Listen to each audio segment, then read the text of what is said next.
hear me? Yes. Good evening. Yes. I'm Katie Bishop, and I'm the director of the Dunwoody Convention and Visitors Bureau, and I have with me Bill Grant, who's the treasurer for the CDB. We're here tonight to present our mid-year financial report and update on the Convention and Visitors Bureau.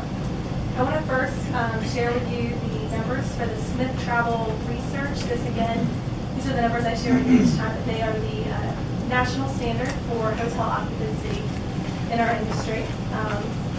And some really exciting news is that Dunwoody, for the month, this report is through July. For the month of July, Dunwoody ran the highest occupancy in all of Metro Atlanta. So, our hotels ran an 80% occupancy in July. This compares to Buckhead, which just below us at 79. And airports, usually we come in at third, so we were really thrilled. But the numbers are looking really strong. Year to date, our revenue per available room is up 23%. So this again is the highest growth in the metro market. It just shows you that how strong things are, which we know in perimeter, but things really are very strong. Our hotels are running extremely high occupancy Monday through Thursday nights, with rates continuing to climb. Average daily rate is up 11% at $130 a night. So things are very strong in our market. Weekend occupancy is something the CDD pays close attention to, since this is our primary goal is to focus on that number. And weekend occupancy is up 10% over last year. We sit at 69%. Just to give you a little comparison, when the CDD got started 5 years ago, we just celebrated our 5th anniversary in August, but 5 years ago, weekend occupancy sat at 57%. So we're thrilled with the progress there. So, with those great numbers means our revenues are running very strong as well. So we are up 15 in June. We're up 15% over our budget. So as I have provided the financials and the balance sheet for you, but due to the growing revenues, we have made some adjustments to our budget by raising the budget by about 8%, which is still conservative considering we expect the second half of the year to be strong as well. So we have raised the budget from $844,000 to $904,000, but you also will notice we do have a planned deficit of about $12,000. We don't expect that to be a problem, and as you can see on the balance sheet, we do have reserves that we need to start using because they are meant to be used for marketing purposes.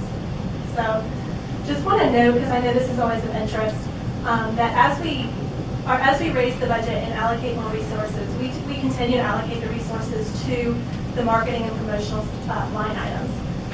So the just for comparison, because I know that's the percentages of the budget, employees and personnel expenditures now sits at 33% of the budget. This compares to a previous budget of 36% and compares to the national average of 42%.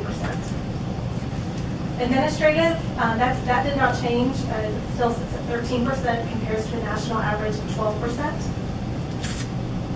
Marketing is at 40% compared to a previous budget of 35%. And sales and promotions sits at 15%. That's down just slightly from 17%, just because we had some timing issues and things that didn't get spent in the first half. But overall, we're spending 55% on marketing and promotions compared to the national average of 46%. So the majority of our resources are going in that direction. If you have any questions related to the budget adjustment, I'd be happy to answer those specifics. Thanks, Katie, and for all of those in the audience tonight. Katie is the executive director, but Bill's the treasurer, and the board are all volunteers, just like just about everything else we do around here. So, Bill, thank you very much, and the rest of the volunteers there. Katie, I just noticed that salaries for the second half are about 40% higher than the first half. Can you explain that to me? I don't think they're that. Well, the biggest reason today, 42%. what you need to do is think that salaries are not really administrative. I equate it to an airplane, okay? You can't fly an airplane without a pilot. You understand that? Most of this are salesmen. And we have salesmen. We've added some sales help. That's why that number is getting bigger. Pardon? That's true. Our second salesperson came on board in July. So that is part of it. We added another full-time position. Okay. And then we did make some adjustments. I might make one other comment.